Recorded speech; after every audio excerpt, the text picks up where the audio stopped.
নমস্কার বন্ধুরা, ঘরোয়া রান্নাবান্নাতে সকলকে স্বাগত জানাই। পাটিসাপটার অনেক রেসিপি আমার চ্যানেলে রয়েছে, লিংক আমি ডেসক্রিপশনে দিয়ে দেবো। আজকে বানাচ্ছি গুড়ের পাটিসাপটা, তবে নারকেলের পুর দিয়ে। তো চলুন কি করে এটা করতে হয় সেটাই আজকে আপনাদের দেখাবো। ভিডিওটি শেষ পর্যন্ত দেখার অনুরোধ রইল, আর আমার চ্যানেলটিকে সাবস্ক্রাইব করে পাশে থাকা বেল আইকনটা প্রেস করে দেবেন।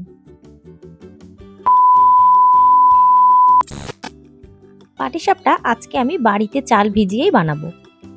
এই কাপটার 1.5 কাপ আতপ চাল আমি নিয়ে নিচ্ছি।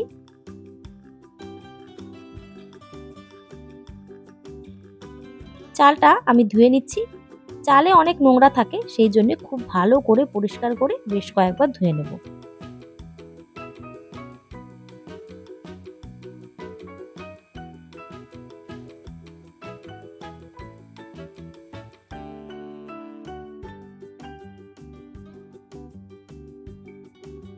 চালটা দেখুন খুব সুন্দর করে বেশ কয়েকবার ধুয়ে নিয়েছি। এইভাবে চালটা আমি মোটামুটি 3 থেকে 4 ঘন্টা ভিজিয়ে রাখবো। এখন আমি বানিয়ে নিচ্ছি নারকেলের পুর। কড়াই নিয়ে নিয়েছি, কড়াইতে দিয়ে দিচ্ছি নারকেল কোড়া।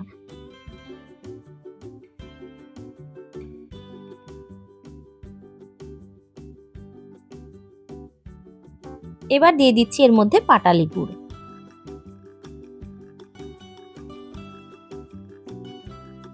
একটু নাড়াচাড়া করে গুড়টা ভেঙে নেব। আস্তে আস্তে এইভাবে নাড়তে নাড়তে গুড়টা কিন্তু এমনিই গলে যাবে।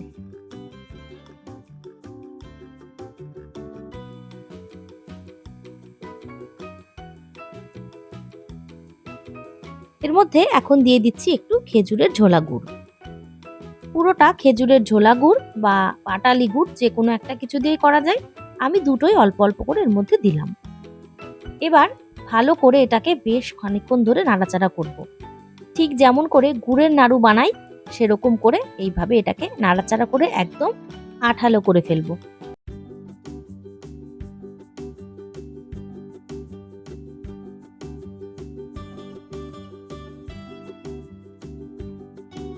দেখুন নারকেলের পুর কিন্তু একদম রেডি। এইরকম করে আঠালো করে এটাকে নামিয়ে নিতে হবে।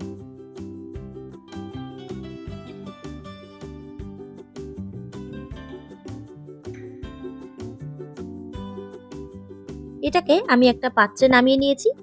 পাটিসাপটার মধ্যে দেওয়া হবে সেই জন্য লম্বা লম্বা করে আমি এটাকে পাকিয়ে নিচ্ছি।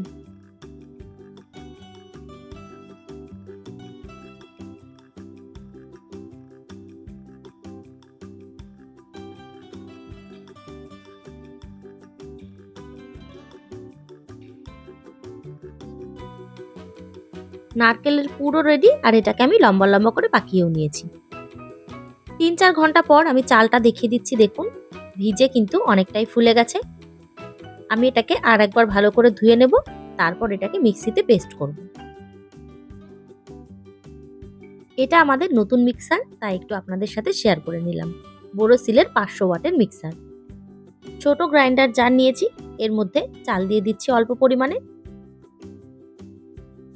এটাকে কিন্তু জল দিয়েও বাটতে পারেন, আবার জল ছাড়াও বাটতে পারেন। আমি জল দিয়েই বাটছি। একদম সামান্য জল দেব, দিয়ে এটাকে বেটে নেব। একদম মিহি করে এর একটা পেস্ট তৈরি করে নেব।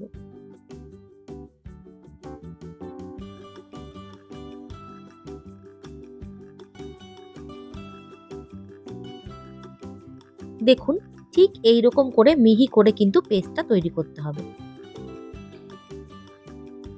তো এইভাবে বাকি যে চালটা আছে সেটারও পেস্ট করে নেব। সমস্ত চালের পেস্ট তৈরি করা হয়ে গেছে, দেখুন এটাকে একটু মিশিয়ে নিচ্ছি।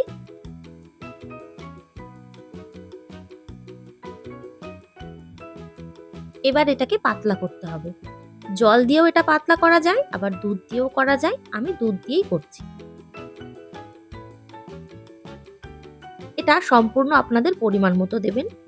মোটা মোটা পাটিসাপটা খেতে চাইলে একটু মোটা করে এটা গোলাতে হবে, আর পাতলা পাটিসাপটা খেতে গেলে একটু পাতলা করে গোলাতে হবে। ব্যাস এটাই। প্রথমে কিছুটা দুধ দিয়ে আমি এটাকে একটু পাতলা করে নিয়েছি। তারপর আমি এর মধ্যে ঝোলা গুড় দিয়ে দিচ্ছি। ভালো করে পুরোটা মিশিয়ে নেব।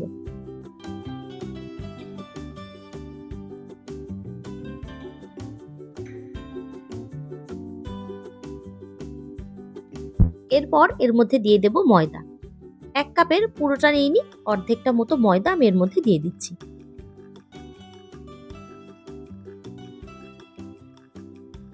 একদম সামান্য পরিমাণে একটু লবণ দিয়ে দিচ্ছি। ভালো করে এটাকে গুলিয়ে নেব। ময়দাটা গোলাতে গোলাতে যদি এটা দানা থেকে যায়, পুরোটা না গলে, তাহলে কিন্তু অবশ্যই এটাকে চেলে নেবেন। পাটিসাপটা বানানোর জন্য এই মিহি পেস্টটা কিন্তু খুব দরকার। সামান্য একটু পাটালি গুড় এর মধ্যে ভেঙে দিয়ে দেব।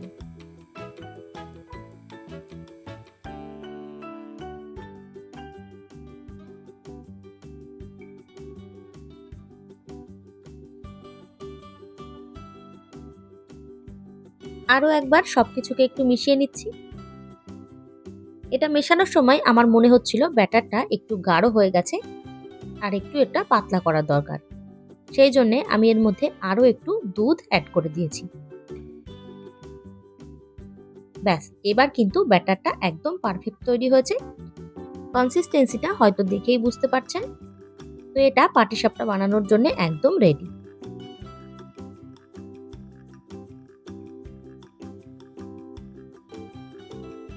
ফ্রাই প্যান বসিয়ে দিয়েছি।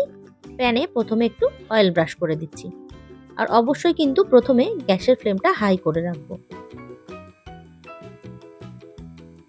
এবার প্যানটা গরম হয়ে গেলে 1 হাতা ব্যাটার এর মধ্যে দিয়ে দিচ্ছি। এটাকে একটু ঘুরিয়ে গোল করে নেব।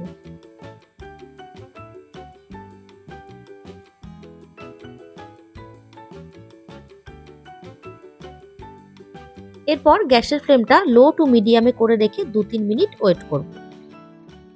উপরের পিঠটা এরকম হয়ে আসলে এর উপরে নারকেলের পুর দিয়ে দেব আর এইভাবে রোল করে দেব। ব্যাস, হয়ে গেল।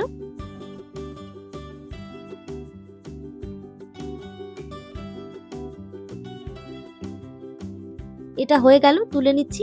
একইভাবে কিন্তু বাকিগুলোকেও করে নেব। প্রথমে অয়েল ব্রাশ করে নেব। গ্যাসের ফ্লেমটা হাই করে রাখবো। তারপর 1 হাতা ব্যাটারের মধ্যে দিয়ে দেব। একটু গোল করে এটাকে ঘুরিয়ে নেব।